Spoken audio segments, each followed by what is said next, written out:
آج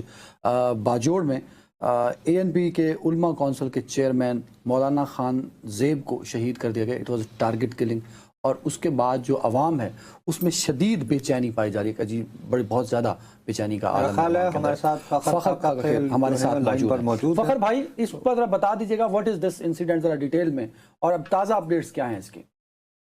دیکھیں عدنان, جو اس قبائلی خطے میں اس وقت پوسٹ اگست 2021 جو تشدد کی لہر پھیل چکی ہے جنوبی وزیرستان سے لے کر باجوڑ تک, اس حوالے سے عوامی نیشنل پارٹی کے ان جو رہنما ہیں اور پارٹی کی جانب سے بھی انہوں نے ایک امن تحریک کے نام سے ایک تحریک کا اعلان کیا تھا, اور 13 جولائی کو اس حوالے سے ایک بڑی اجتماع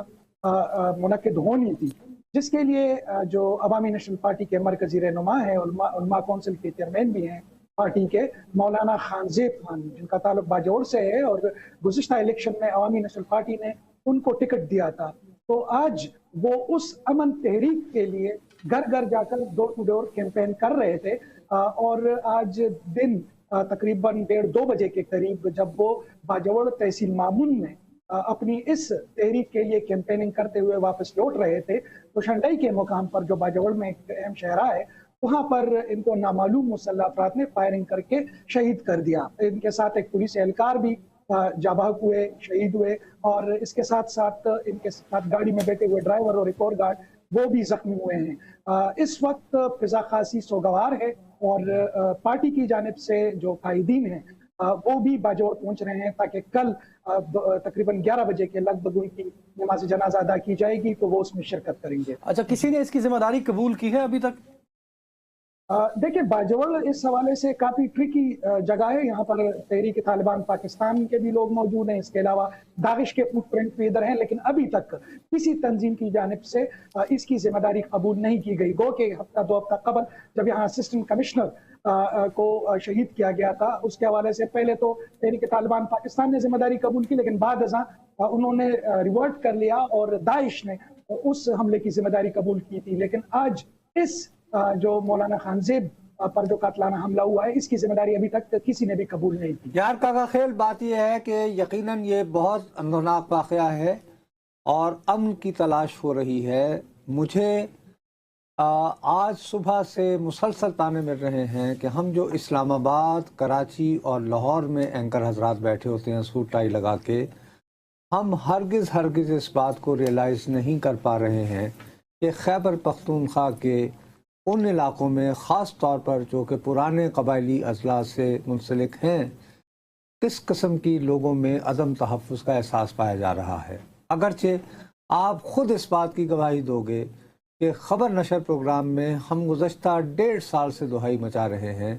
کہ حالات دن بدن مخدوش ہو رہے ہیں.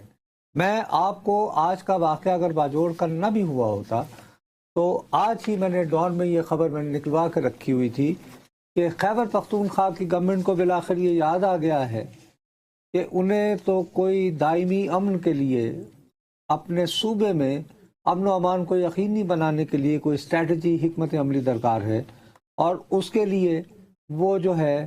2 قسم کی کانفرنسز بلانا چاہ رہے ہیں. ایک تو آل جماعتی کانفرنس, دوسرا وہ جو پرانے قبائلی عمائدین کسی زمانے میں ہوا کرتے تھے مرجر سے پہلے وہ.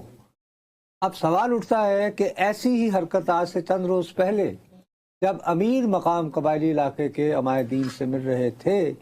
تو اس کے بارے میں بہت شور شرابہ مچایا جا رہا تھا. تو میرے پیارے بھائی, یہ جو قبائلی عمائدین ہیں یعنی کہ وہ تمام اضلاع اب تو پراپرلی مرج ہو گئے ہیں, تو یہ کیا داد فریاد دے کر بہت صوبائی اور قومی اسمبلی کے پاس یعنی کہ بھائی وفاقی حکومت کے پاس جا رہے ہیں. پلیز وہ لوگ جو پاکستان کے باقی اللہ کے فضل سے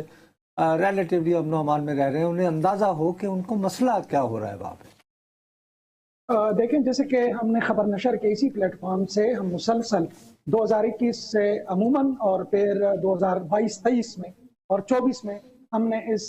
جو اسپل اوور ایفیکٹ ہے افغانستان کے, اس پر رپورٹ کیا. اس وقت خیبر پختونخوا کے جو قبائلی اضلاع ہیں جس کو فارمر پاٹا کہا جاتا تھا, اس کا کوئی والی وارث موجود نہیں ہے. گو کہ وہ انضمام کو اس کو کئی برس بیت چکے ہیں. وفاق کا یہ ماننا ہے کہ ہم نے 500-600 ارب روپے ان مرج ڈسٹرکٹ کے لیے